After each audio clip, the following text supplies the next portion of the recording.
શ્રી કૃષ્ણ। આજે આપ સૌની સમક્ષ એક દુઃખદ વાત શેર કરવા માટે આવી છું। મને અસંખ્ય લોકોના ગેમની એડવર્ટાઇઝ માટેના મેસેજ આવે છે, તો મારે આપ સૌને પૂછવું છે કે આવી ગેમ્સની જાહેરાત મારે 20-25 હજાર કે 30 હજારના સ્વાર્થ માટે શું કરવી જોઈએ? મને ખ્યાલ છે, કારણ કે હું ઘણા સમયથી જો અને મારે કહેવું તો આ મુદ્દો મને પણ બહુ સમયથી એવું લાગતું હતું કે આના વિશે એક વિડીયો બનાવીએ અને તમને સૌને માહિતગાર કરવા જોઈએ।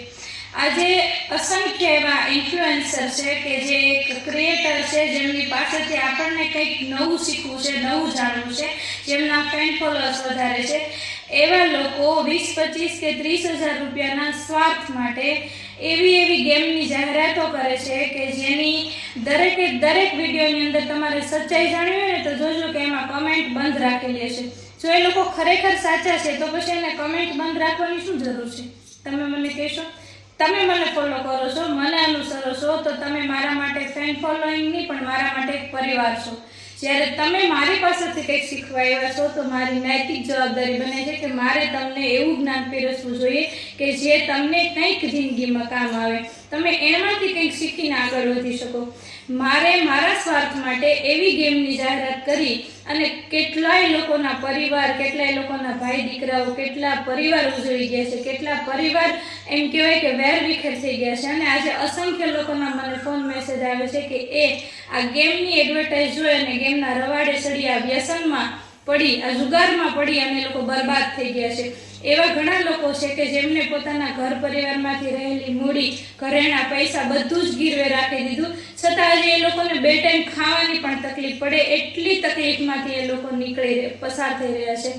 આવી પીડા આપી અને 20-25 હજાર કમાઈ અને તમે ક્યાં લઈને જશો આ પૈસા? હું એમ કહું છું, એટલી પણ જિંદગી લક્ઝરીઝ જીવવી જરૂરી નથી કે આપણે આપણી લક્ઝરીઝ જિંદગી જીવવા માટે બીજાને બરબાદ કરી દઈએ, બીજાના પરિવાર વેરવિખેર કરી દઈએ।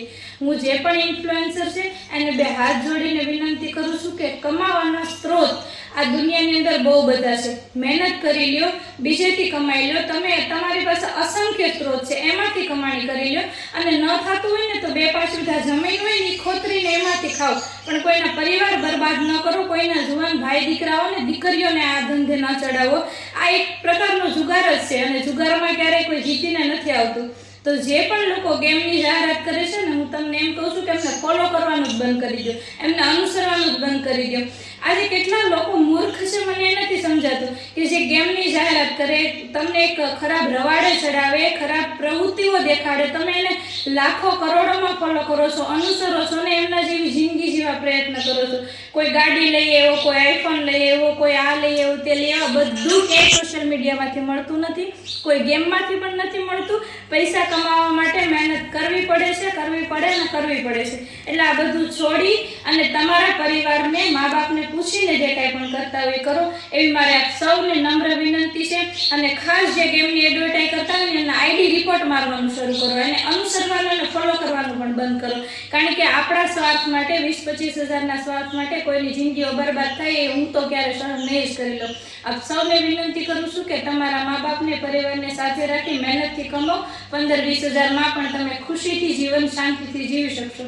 વધારે એટલું જ કહું કે જે પણ આવી ગેમની તમને રીલ્સ સામે મળે ને, જો આને તરત રિપોર્ટ મારી દેજો। અને મારું તો એક અંગત મંતવ્ય એવો પણ છે કે ગવર્મેન્ટે પણ આના પર પ્રતિબંધ મારવો જોઈએ, કારણ કે કેટલાય પરિવાર આનાથી રખડી ગયા છે અને આ એક પ્રકારનું વ્યસન અને જુગાર જ છે। આપ સૌ શાંતિથી જીવન પસાર કરો અને સોશિયલ મીડિયામાં જે કંઈ પણ બની રહ્યું છે એમાં તમે ન બંધાવો અને એના એક ક્રેઝમાં ન જાઓ, એવી મારી સૌને વિનંતી સાથે જય દ્વારકા।